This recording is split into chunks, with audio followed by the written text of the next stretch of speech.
Subscribe करें are के drawing classes को और ये बेल आइकन भी दबा दें। प्यारे विद्यार्थियों, आज हम इस वीडियो में कक्षा 7वीं का जो पाठ है आपका बहुभुज का, उसमें समचतुर्भुज, जो यहाँ समचतुर्भुज, समानांतर चतुर्भुज और पतंग रूपी चतुर्भुज तथा समलंब चतुर्भुज दी हुई हैं, उनके बारे में चर्चा करेंगे।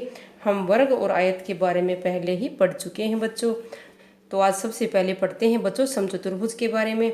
समचतुर्भुज, सम का अर्थ होता है समान या बराबर, और चतुर्भुज चार भुजाओं की आकृति, यानी कि ऐसी आकृति होती है चतुर्भुज जिसकी सभी भुजाएं समान होती हैं, यानी चारों भुजाएं समान होती हैं और विकर्ण एक दूसरे को लंबसम द्विभाजित करते हैं। तो बच्चों, ये आपकी पुस्तक में समचतुर्भुज का फोटो दिया हुआ है पिछले पेज पर, इस पेज से। तो ये समचतुर्भुज है, इसमें चारों भुजाएं बराबर हैं। तो ये बराबर के निशान मैंने आपको बताया था, इस तरह से निशान आपको मिले तो यानी कि ये सभी भुजाएं बराबर हैं। तो समचतुर्भुज ऐसी चतुर्भुज होती है बच्चों जिसकी सभी भुजाएं समान हो, और एक इसमें वे बात है कि विकर्ण एक दूसरे को लंबसम द्विभाजित करते हैं। जो हमने यहाँ पर वर्ग का भी देखा था कि विकर्ण एक दूसरे को लंबसम द्विभाजित करते हैं, और समचतुर्भुज के विकर्ण भी बच्चों एक दूसरे को लंबसम द्विभाजित करते हैं, यानी कि इसके विकर्णों को आमने सामने के शीर्षों को इस तरह मिलाया जाए तो ये एक दूसरे को दो समान भागों में भी बांटते हैं। जैसे ये वाला विकर्ण है, इसको ये इधर वाला भाग और इधर वाला भाग दोनों समान हैं, और जब ये इसके ऊपर खींचा जाए तो ये दोनों भाग आपस में समान हैं। तो ये समान भागों में बांटते हैं और एक दूसरे के ऊपर 90 डिग्री का कोण भी बनाते हैं। इसी को बोलते हैं बच्चों लंबसम द्विभाजित। तो इस तरह से हमने समचतुर्भुज के बारे में पढ़ा कि इसकी सारी भुजाएं समान होती हैं और विकर्ण एक दूसरे को लंबसम द्विभाजित करते हैं, लेकिन इसके सभी कोण समान नहीं होते हैं। जैसे हमने वर्ग और आयत के बारे में पढ़ा था कि सभी कोण समान होते हैं। अब हम देखते हैं बच्चों समांतर चतुर्भुज। तो समांतर चतुर्भुज में आमने सामने की भुजाएं समांतर होती हैं।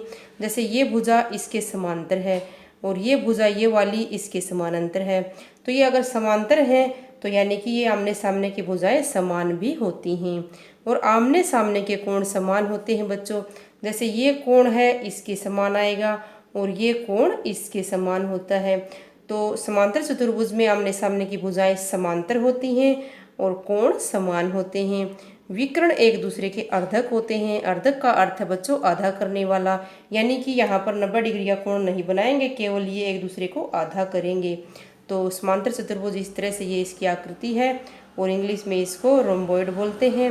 अब हम देखते हैं बच्चों पतंग रूपी चतुर्भुज। पतंग का चित्र आपने देखा होगा, इस तरह से होता है। इसकी दो ये आसन भुजाएं हैं, ये इनके जोड़े समान होते हैं। जैसे ये आसन भुजाएं हैं, ये दोनों आपस में समान होती हैं, और ये इधर वाला जोड़ा ये आपस में दोनों समान होती हैं। तो इसमें लिखा भी हुआ है बच्चों, आसन भुजाओं के दो जोड़े समान होते हैं। विकर्ण एक दूसरे को समकोण पर काटते हैं।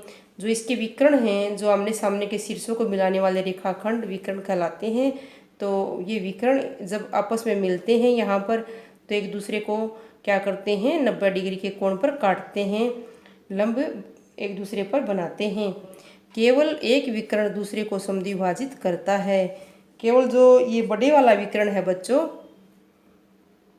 ये बड़े वाला विकर्ण है, छोटे वाले विकर्ण को, जो ये छोटे वाला विकर्ण है ये वाला इन शीर्षों को मिलाया है तब ये बना है। केवल ये समद्विभाजित होता है छोटे वाला विकर्ण, और बड़े वाले विकर्ण को समद्विभाजित नहीं करता है। तो अब हम देखते हैं समलंब चतुर्भुज। इसकी केवल दो भुजाएं समांतर होती हैं। तो समलंब ऐसी चतुर्भुज होती है बच्चों कि इसमें दो भुजाएं समांतर होती हैं, बराबर नहीं होती हैं।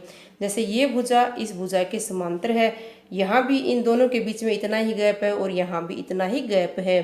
तो समांतर रेखाखंड वही होते हैं कि उनको चाहे कितना भी बढ़ा लो इस तरह से, उनके बीच की दूरी हमेशा समान बनी रहती है।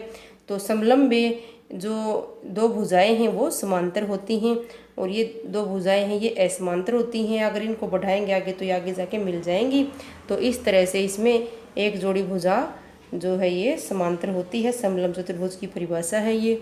तो बच्चों, आज हमने इस वीडियो में समचतुर्भुज, समांतर चतुर्भुज, पतंग रूपी चतुर्भुज, समलंब चतुर्भुज के बारे में चर्चा की। आपको इन्हें अच्छे से कॉपी में लिखना है और इनकी परिभाषाओं को याद करना है। और अगर आपको अच्छे से समझ में आया हो तो आप वीडियो को लाइक ज़रूर करें और चैनल को भी सब्सक्राइब कर लें। थैंक यू बच्चों।